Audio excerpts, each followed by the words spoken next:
They say if you fail to plan, you're planning to fail. And I believe this is mostly true. If you fail to plan, you better at least be ready to pivot. And that's what I'm doing in this video. I'm pivoting.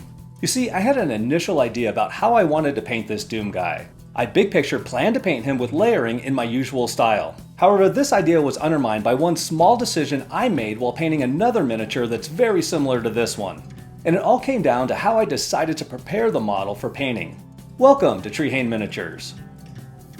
This miniature is from the upcoming Doom Arena board game. This is a prototype mini, but these miniatures as a whole are some of the cleanest I've seen. I'm not really familiar with Motiee Entertainment, but it certainly seems like they know what they're doing when it comes to making miniatures. Another thing of note with this board game is that unlike future offerings in the video game series, this board game is made in conjunction with id Software, which is pretty cool.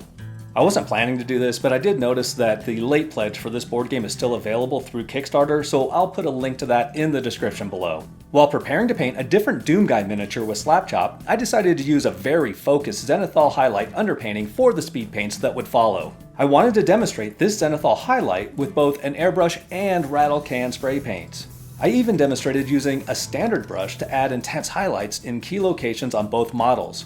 I knew that I had no desire to paint both of these miniatures with Slapchop, but I figured I would simply take the rattle can version and paint it with layering like I normally do. Easy peasy.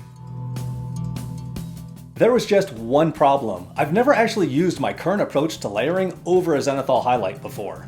When I'm strictly using layering to paint a miniature, I like to begin with a black or very dark blue primer and slowly build up the light intensity in layers.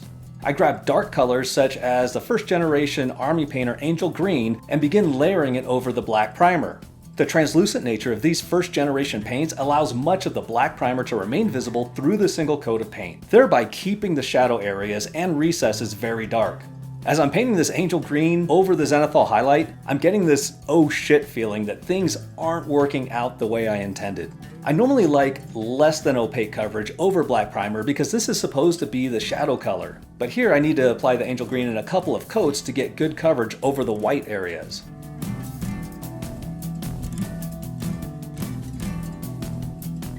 As I move on to the flesh tone, it occurs to me. When I was last painting over Zenithal highlights on a regular basis, it was 6 or 7 years ago. At that time I was painting almost exclusively with the base shade highlight method of miniature painting.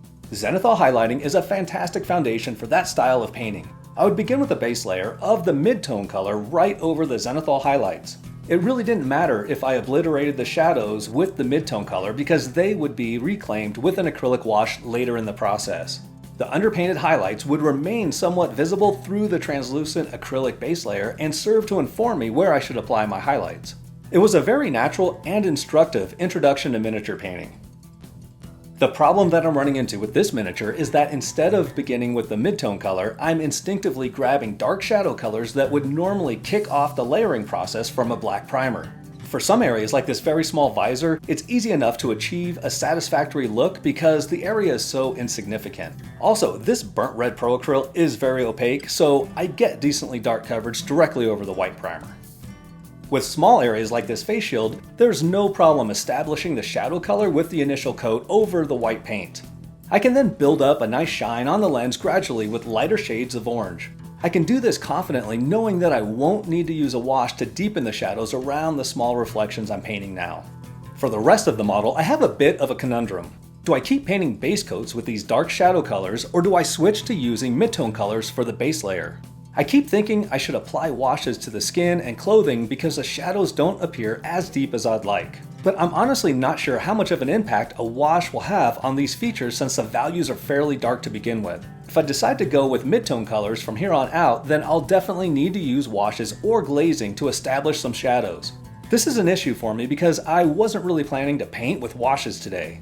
It's not that I hate washes or speed paints or anything like that. I just find it a little less fulfilling. When layering, I'm placing every bit of color on the model with deliberate brush strokes. This feels more honest to me. It feels like it's a better representation of my present skill level, for better or worse. When I use washes or speed paints, I feel like the quality of the outcome is based more on the paint's performance than on my own skill level. Now, I'm not trying to sound snobby here. You all know I use plenty of products that do the work for me, such as Slapchop speed paints, Dirty Down effect paints, and Turbo Dork color shift paints. It just depends on my mood and what I'm looking to accomplish with my current painting session. Today, I want to spend time layering this guy since I use Slap Chop to paint the other version of this Mini. I'm looking to do something different. So I told you all that, so I can now tell you that this is the point where I decide to pivot. I'm going with Army Painter Fanatic Alien Purple for the helmet. I could have gone with the first generation Army Painter Alien Purple and it would have appeared darker, but it also would have taken more coats to achieve reasonable coverage. The Fanatic line of paints are much more opaque than their older paints, but they're also far less saturated in my opinion. It's almost like they just added a little white paint to the original Alien Purple paint to make it more opaque. So now, no matter what I decide to do with the rest of the Mini, the helmet will definitely need a wash or something similar to create some shadows. And now I jump back to my usual dark shadow base layer color by choosing Necromancer Cloak. I'm using this for Doomguy's boots, gloves, and elbow pads. However, it appears that I missed painting the elbow pads and gloves until after I painted the guns a different color, so things might look a little out of sorts here. Necromancer Cloak is a dark gray that's nearly black, so I know it'll easily retain its deep shadow color even with a simple highlight thrown on top of it.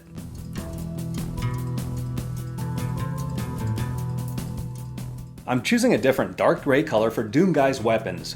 I'm going to use a progression of blue-gray hues to highlight the firearms to give them a gunmetal look.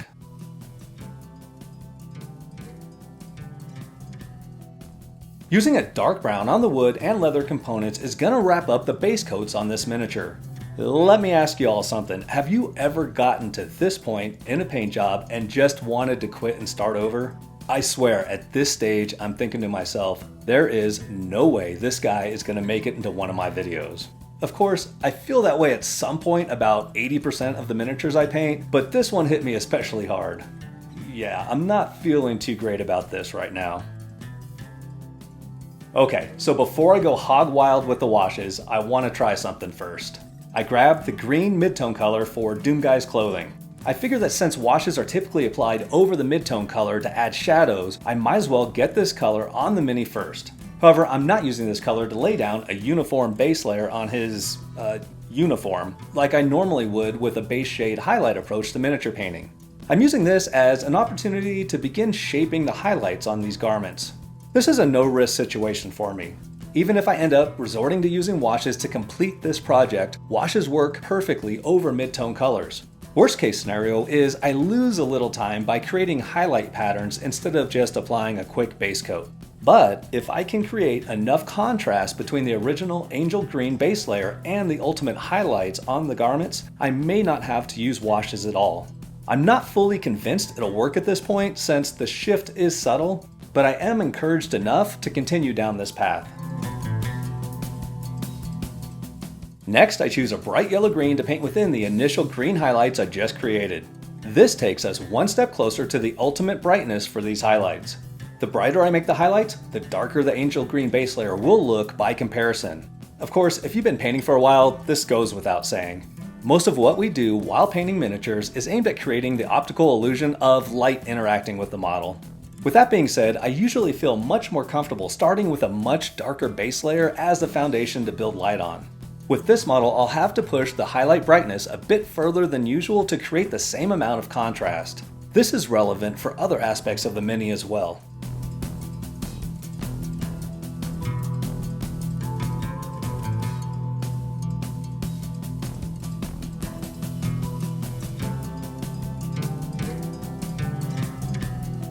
Since at this point I'm planning to use pure ice yellow as the final highlight color for the green armored components and Doomguy's skin, I figure I might as well get the skin up to the same level before I dive into the ice yellow.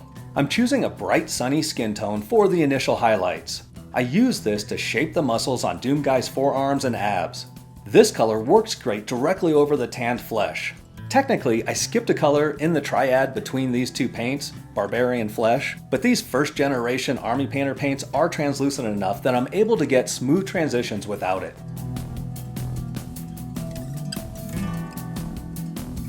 I use ice yellow very sparingly on the green armor and sunny flesh. I'm creating the brightest glints of light within the shiny green armor.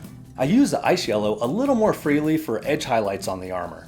This final touch of brightness creates enough contrast to make the miniature pop on the table. but the shadows aren't deep enough to create a convincing non-metallic metal look. It looks more like a green-colored metal. Judging by the game art, this is a perfectly appropriate look for this particular miniature. The forearms get little dots of ice yellow on the uppermost portion of the muscle bellies only. I don't use any ice yellow on the green pants or Doomguy's abs. I'm also planning to use ice yellow as the final highlight for the purple helmet, but that's a different animal entirely, so I'm covering it separately. Because I got nervous about the direction this project was heading, I abandoned my first generation army painter Alien Purple and went with the Fanatic line version. This resulted in a desaturated, fully opaque layer of paint that looks quite soft in contrast and is just screaming for some shadows.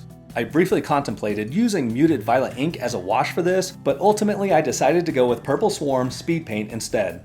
I used Purple Swarm for the helmet on the Slapchop version of this character and was very happy with the results. I figured it'll work just as well here as a wash. Painting the helmet is a standard base shade highlight affair. I began with a solid base coat of the midtone color, then I applied Purple Swarm as a shade. Now I'm returning to the midtone color to re-establish it over a smaller surface area than before. I'm actually covering a smaller area with this than I would if I were painting some other substance such as clothing. I want more of the shadow color visible on the helmet. This, along with the very bright highlights, will make the helmet look a little shiny. Now I add ice yellow to the Alien Purple and cover even less area on the helmet. We're in the highlighting step as we base shade highlight the helmet.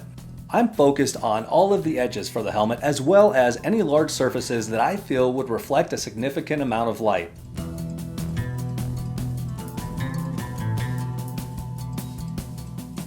I accomplished this in 2 steps, adding a little more ice yellow to the mix for the second pass.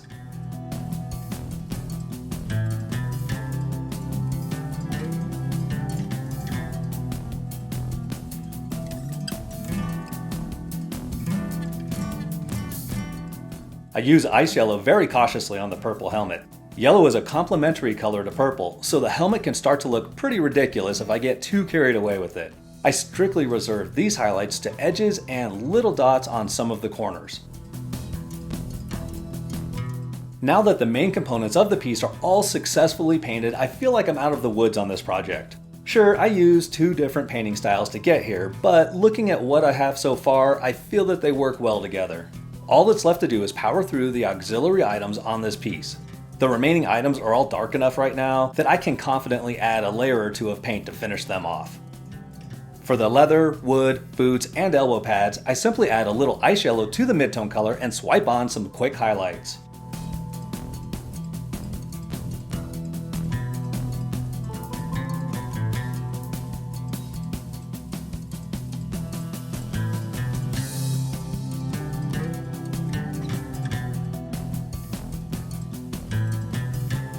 For the gunmetal look on the firearms, I basically edge highlight every surface of the guns with wolf gray.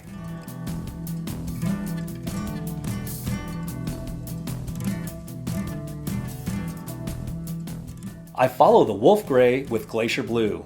I use this to selectively highlight some of the prominent edges over the wolf gray.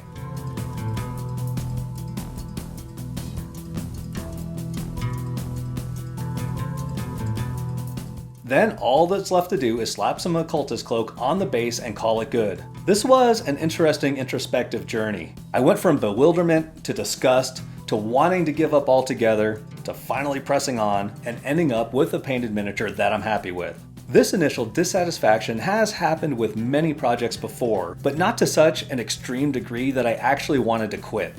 I'm glad I stuck with this one. Yet I can't quite shake the feeling that something's missing.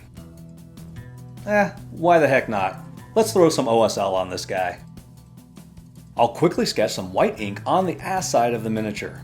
I'm doing this in such a way that it will look like the light is coming from below the miniature. Therefore, I'm focusing on highlighting the edges that are facing downward.